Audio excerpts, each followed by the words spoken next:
Good morning, dear students. Today we have discussed about land revenue system.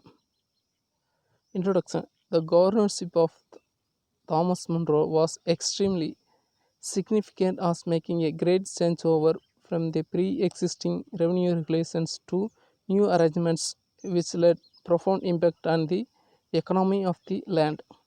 Munro was an extraordinary man who served England and Indian equally well and understood India better than many others who came out to this country. The people of Madras loved him more than perhaps they could have loved the best among their own rulers. Rayatwari system. For purposes of revenue administration, the company created a board of revenue as early as 1786.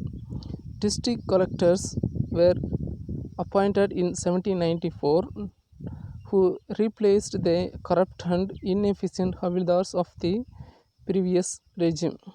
The mode of revenue collection was known as Rayatwari system, which was an innovation of Sir Thomas Munro.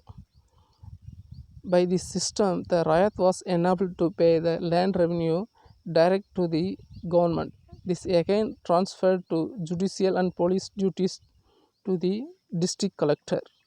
By the Rayatwari system, the Rayat was entitled to pay a fixed sum to the government.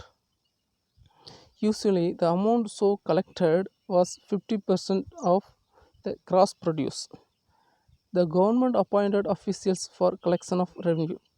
Owing to the dishonesty of those officials, all collected as tax did not reach the company's coffers. Many of the officials were rushed towards the native powers and precipitated the polyhorse crisis. In fact, all were not a replica of Munro, father of the Rayatwari system. Jamindari system, permanent settlement system. After quelling the polyhorse resistance to British expansion, Wellesley in 1801 ordered the introduction of permanent settlement. The permanent settlement was first introduced in Bengal by Lord Cornwallis in 1792, but it did not function well. So in 1814, the Rayatwari system was reintroduced. By 1818, peace and order were restored in the Madras Presidency. The modern system of district administration with the revenue and magisterial functions invested in the district collector was well established by 1818. The Board of Revenue guaranteed a uniform system of revenue collection.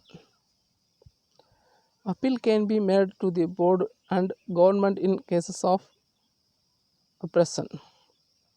Since 1857, deputy collectors were appointed to aid the district collectors. By the Local Board Act of 1884, members of the district and taluk boards were to be elected. Sir Thomas Munro was the governor of Madras from 1820 to 1827. He was honored with a knighthood. He died of cholera at Patikonda in the Kurnool district of Andhra Pradesh. He was very considerate and sympathetic towards Indian. Okay, thank you, students.